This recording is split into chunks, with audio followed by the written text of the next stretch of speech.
Ito mga boss, no, muling nagbabalik etong tatay ni Tyrese Haliburton dito nga sa home court ng Indiana Pacers matapos nga naging issue nito dito nga kay Giannis Antetokounmpo. Ano nga ba mga boss na naging reaction dyan dito ni Tyrese? Ito, silipin na rin natin na naging experience nga dyan dito nga ng firefighter na pinagkaisahan ng mga New York Knicks fans dito nga sa naging sorpresa sa kanya dito nga ng Pacers dito nga sa kanilang home game. Ano nga ba mga boss ang nangyari dyan? Tara't pag-usapan natin yan.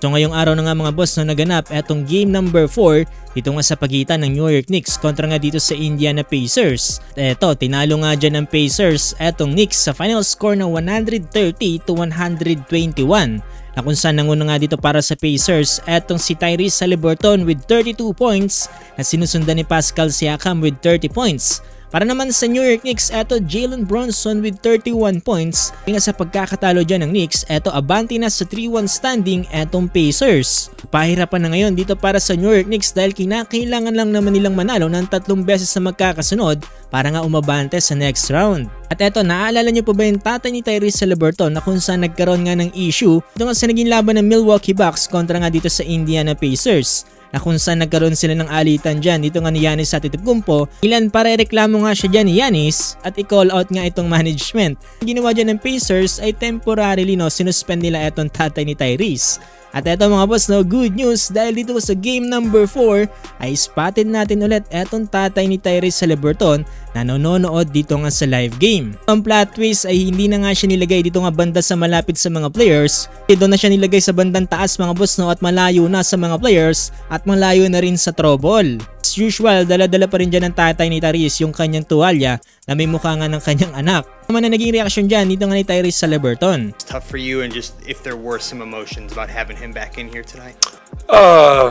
Emotions, no. I mean, I'm gonna be honest with you guys here. Like, my dad is just fine. Like, he lives just fine. He's at the house watching the game in a beautiful home. But I mean, I know we're saying free Pops and Pops is free, but he was not in jail. He happened to be in a very beautiful home, sitting very pretty watching NBA basketball. He's just fine. Yung araw na rin pala eto naging sorpresa nga dyan ng Pacers dito nga para sa firefighter fan na pinagkaisahan ng mga Knicks fans. Personal niya nakilala mga boss at na-meet etong si Tyrese Haliburton saan binigyan pa siya ng jersey ni Tyrese Haliburton na may pirma at simple message para sa kanya. Talaga naman tiba-tiba etong firefighter na to mga boss dito nga sa kanya naging experience dito nga para sa Pacers.